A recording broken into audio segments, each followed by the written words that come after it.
فاطمہ زہرا میرے من مولا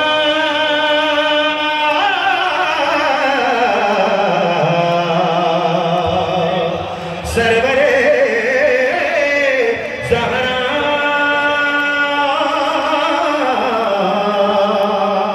آہبا ویلا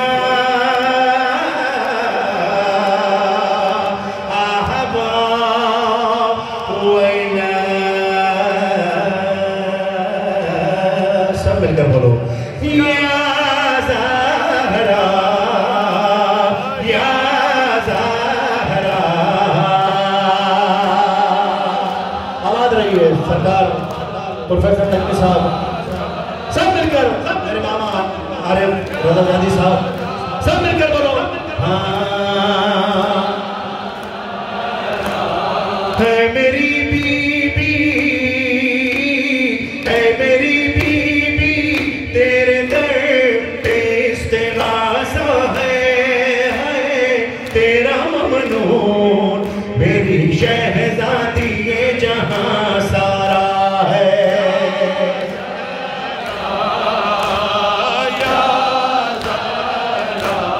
فرش مجلس پہ اور مسلح پر ہر جوان کہے رہا ہے رو رو کر ہم رہے نہ رہے مگر بی بی قیامت رہے ہمیں سرور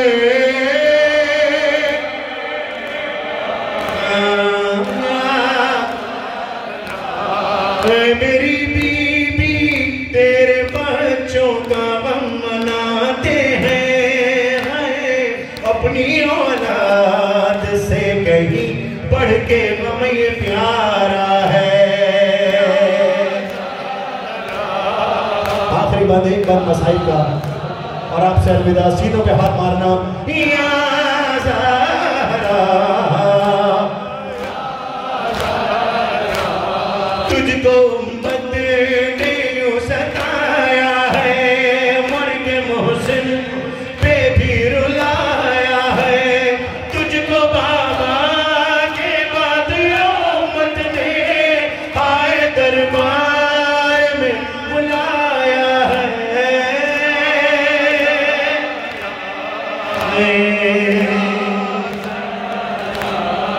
میری بی بی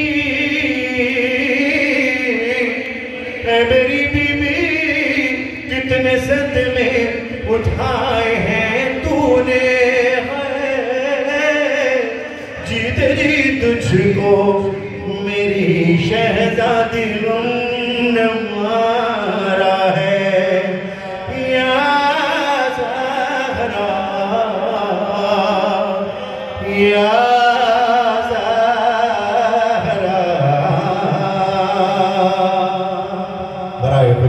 جناب فاطمہ الزہرا سلام اللہ علیہا بابا زبرند نعرہ صلوات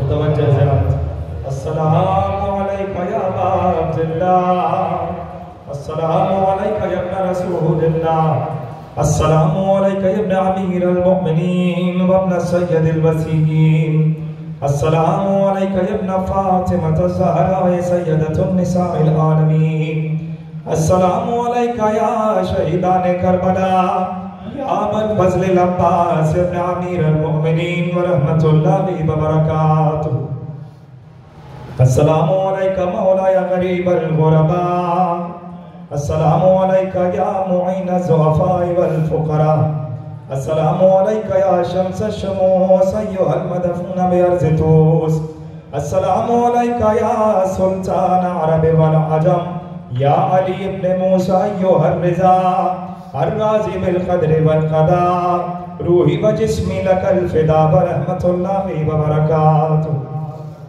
السلام علیکہ مولا یا صاحب العصر والزمان الامان الامان الامان من فتنة الزمان السلام علیکہ یا شریک القرآن السلام علیکہ یا امام انس والجان السلام علیکہ یا امام زماننا سيدي عجل الله تعالى فرجك وسهل الله تعالى مخرجك وظهورك وجعلنا من أنصارك وأعوانك ورحمة الله وبركاته.